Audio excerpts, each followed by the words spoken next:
नमस्कार जय हिंद साथियों, स्वागत है आप सभी का आपके अपने YouTube चैनल अमन स्टडी पॉइंट में। साथियों, यूपी टेट प्रैक्टिस सेट में यहाँ पर हम ईवीएस के महत्वपूर्ण 30 प्रश्नों को देखेंगे। तो चलिए शुरू करते हैं वीडियो को। और वीडियो को अभी तक आपने शेयर नहीं किया है तो अपने सभी दोस्तों में और ग्रुपों में शेयर कर दीजिएगा। तो आज का पहला प्रश्न है, जल प्रदूषण अथवा जल जनित रोगों का एक उदाहरण निम्न में से कौन सा है। यहाँ पर अगर बात करें अतिसार जल जनित रोग की, तो यहाँ पर हो जाएगा अतिसार। यह जो है एक जल जनित रोग है जो दूषित जल के पीने से होता है। इसे डायरिया के नाम से भी जाना जाता है। विकल्प सी इस प्रश्न का सही हो जाएगा। अगला प्रश्न है, पर्यावरण शिक्षा का उद्देश्य है। पर्यावरण शिक्षा का मुख्य उद्देश्य है छात्रों को पर्यावरण के प्रति जागरूक करना। तो यहाँ पर जो है विकल्प की हम बात करें तो ए विकल्प यहाँ पर सही हो जाएगा। पर्यावरण की सुरक्षा तथा संरक्षण। जब बच्चे यहाँ पर छात्र जागरूक होंगे पर्यावरण के प्रति, तब जो है पर्यावरण की सुरक्षा और संरक्षण हो पाएगा। अगला प्रश्न है, पर्यावरण जागरूकता को बढ़ावा देने के उद्देश्य से निम्न में से कौन सी प्रतियोगिता का आयोजन किया जाता है। तो पर्यावरण जागरूकता को बढ़ावा देने के लिए ग्रीन ओलंपियाड प्रतियोगिता का आयोजन किया जाता है। विकल्प ए इस प्रश्न का सही हो जाएगा। अगला प्रश्न है, निम्न में से कौन से दिवस को पर्यावरण दिवस मनाया जाता है। तो पर्यावरण दिवस 5 जून को मनाया जाता है। विकल्प बी यहाँ पर सही हो जाएगा। अगला प्रश्न देखेंगे, स्कूलों में पर्यावरण के प्रति जागरूकता लाने हेतु छात्रों की मानसिकता में बदलाव लाने में कौन सी रणनीति कारगर सिद्ध होगी। तो छात्रों में पर्यावरण के प्रति जागरूकता लाने हेतु छात्रों की मानसिकता में बदलाव लाने के लिए पाठ्यक्रम में बदलाव तथा गैर शैक्षिक तथा रचनात्मक क्रियाकलापों को शामिल करके इस रणनीति को अपनाया जा सकता है। विकल्प बी इस प्रश्न का सही हो जाएगा। अगला प्रश्न देखेंगे, भारतीय संविधान द्वारा उपलब्ध किए गए मूलभूत अधिकारों का मुख्य उद्देश्य क्या है। ऑप्शन जाएगा यहाँ पर विकल्प डी के साथ, नागरिकों के व्यक्तित्व का सर्वांगीण विकास। अगला प्रश्न है, सामाजिक विज्ञान में कौन सा आयाम विषय शामिल नहीं है। सामाजिक विज्ञान में व्यावसायिक शिक्षा शामिल नहीं है। विकल्प डी इस प्रश्न का सही हो जाएगा। अगला प्रश्न है, अंकों के आधार पर किस पाठ्यक्रम की परीक्षा नहीं की जा सकती है। तो स्वास्थ्य, योगा और संगीत की जो है यह इस पाठ्यक्रम की जो परीक्षा है वह अंकों के आधार पर नहीं की जा सकती है। विकल्प डी यहाँ पर सही हो जाएगा। अगला प्रश्न है, इनमें से कौन एक पर्यावरण समस्या नहीं है। तो विकल्प यहाँ पर बी सही हो जाएगा। जल का संरक्षण यह एक पर्यावरण समस्या नहीं है, बल्कि यह सब पर्यावरण के हित में है। वनों की कटाई, जल का विनाश, भूमि अपरदन, ये सभी जो है पर्यावरणीय समस्या हैं। विकल्प बी सही हो जाएगा। अगला प्रश्न देखेंगे, इनमें से कौन सा बंदरगाह पूर्वी तट का सबसे गहरा भूमिवर्ती पूर्ण रूप से सुरक्षित बंदरगाह है। तो जो ट्यूटिकोरिन बंदरगाह है यह जो है विशाखापट्टनम बंदरगाह भारत के पूर्वी तट का सबसे गहरा भूमिवर्ती बंदरगाह है। विकल्प भी यहाँ पर सही हो जाएगा।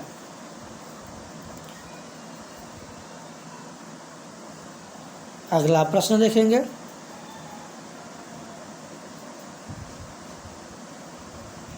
तो यहाँ पर विशाखापट्टनम, विकल्प डी यहाँ पर सही होगा। अगला प्रश्न है, इसमें कौन सी ग्रीन हाउस गैस प्रभाव के लिए सबसे ज़्यादा उत्तरदायी है। तो इसमें जो सबसे ज़्यादा उत्तरदायी होती है CO2 कार्बन डाइऑक्साइड। विकल्प भी इस प्रश्न का सही हो जाएगा। अगला प्रश्न है, इनमें से कौन जल प्रदूषण का स्रोत नहीं है। तो यहाँ पर जो है खनन अवशिष्ट यह जो है जल प्रदूषण का स्रोत नहीं है। कचरा, कृषि जनित कचरा, अवशिष्ट, रेडियोधर्मी कचरा, ये सभी जो है जल प्रदूषण के स्रोत हैं। तो यहाँ पर डी विकल्प इस प्रश्न का सही हो जाएगा। अगला प्रश्न देखेंगे, भारत में बाढ़ संबंधी चेतावनी जारी करता है। तो भारत में बाढ़ संबंधी चेतावनी सिंचाई एवं बाढ़ नियंत्रण विभाग द्वारा की जाती है। विकल्प बी इस प्रश्न का सही हो जाएगा। अगला प्रश्न है, ग्राम पंचायतों का कार्य है।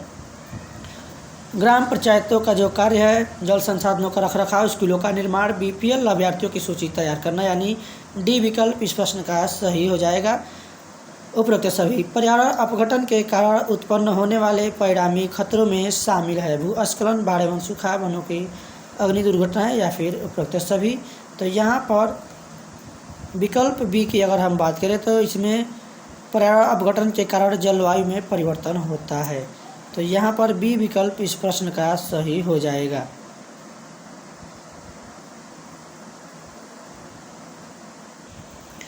अगला प्रश्न है, निम्न में से कौन सा राज्य इंदिरा गांधी नहर परियोजना से लाभान्वित हुआ है?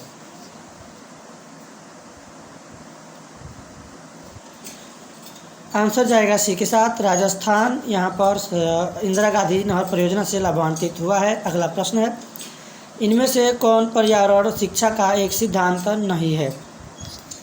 ऑप्शन जाएगा बी के साथ, पर्यावरण शिक्षा जीवन पर्यंत शिक्षा प्रणाली नहीं है। यहाँ पर विकल्प बी सही हो जाएगा। अगला प्रश्न है, नीली क्रांति संबंधित है। नीली क्रांति संबंधित है मत्स्य उत्पादन से, दूध उत्पादन श्वेत क्रांति से है। यहाँ पर अगर बात करें आंसर की तो सी विकल्प इस प्रश्न का राइट हो जाएगा।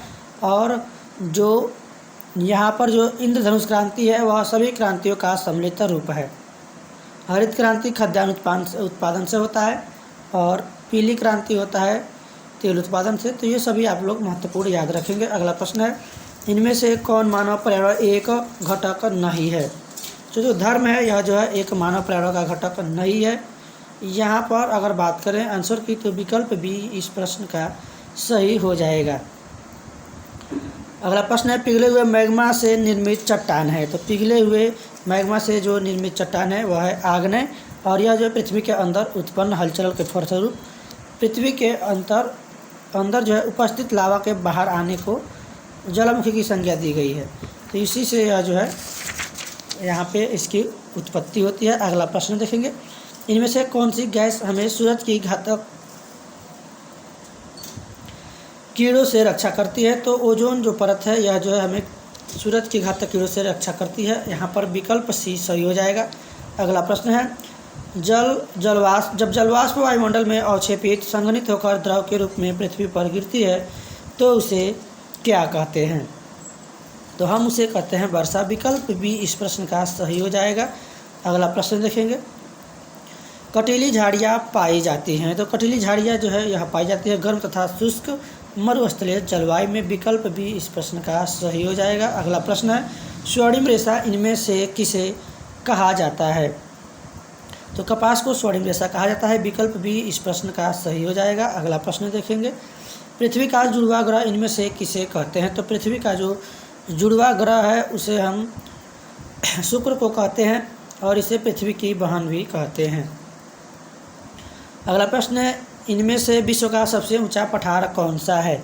इस प्रश्न का अगर बात करें तो तिब्बत का पठार जो है यह विश्व का सबसे ऊंचा पठार है। विकल्प डी इस प्रश्न का सही हो जाएगा। अगला प्रश्न है, मानवीय निर्मित या मानव जनित आपदा का उदाहरण है। तो जो रासायनिक आपदा है यह जो है मानव जनित आपदा है। विकल्प यहाँ पर जो है हमारा सी सही हो जाएगा। सुनामी, भूस्खलन, भूकंप ये सभी प्राकृतिक आपदा के अंतर्गत आते हैं। अगला प्रश्न है, भोपाल गैस आपदा के लिए कौन सी गैस जिम्मेदार है? तो मिथाइल आइसोसाइनाइड, जिसे हम मिक गैस के नाम से भी जानते हैं। यहाँ पर विकल्प ए इस प्रश्न का सही हो जाएगा। चलते हैं अगले प्रश्न की ओर, कौन सी गैस ग्रीन हाउस इफेक्ट से संबंधित नहीं है? तो यहाँ पर पूछा गया है कौन सी गैस ग्रीन हाउस इफेक्ट प्रभाव के लिए से संबंधित नहीं है। विकल्प की बात करें इस प्रश्न की तो नाइट्रोजन जो है यह ग्रीन हाउस इफेक्ट से संबंधित नहीं है। Carbon dioxide, nitrous oxide, methane, CH4 carbon dioxide, CO2 nitrous oxide, NO2 और क्लोरोफ्लोरोकार्बन CFC गैस ये जो है ग्रीन हाउस गैस इफेक्ट से संबंधित है। तो यहाँ पर बात करें आंसर की तो ए विकल्प हमारा सही हो जाएगा। अगला प्रश्न है, समुद्री और इस वीडियो का आखिरी प्रश्न है, समुद्री प्रदूषण के कारण नष्ट हो रहे हैं। तो समुद्री प्रदूषण के कारण जो मैंग्रोव वन है वो नष्ट हो रहे हैं। बात करें ऑप्शन की तो डी विकल्प जो है इस प्रश्न का सही हो जाएगा, राइट आंसर। तो साथियों आज के वीडियो में बस इतना ही। वीडियो कैसा लगा कमेंट बॉक्स में ज़रूर बताएं और वीडियो पसंद आए तो वीडियो को लाइक और शेयर करें और चैनल पर पहली बार हैं तो चैनल को सब्सक्राइब करें। धन्यवाद। जय हिंद।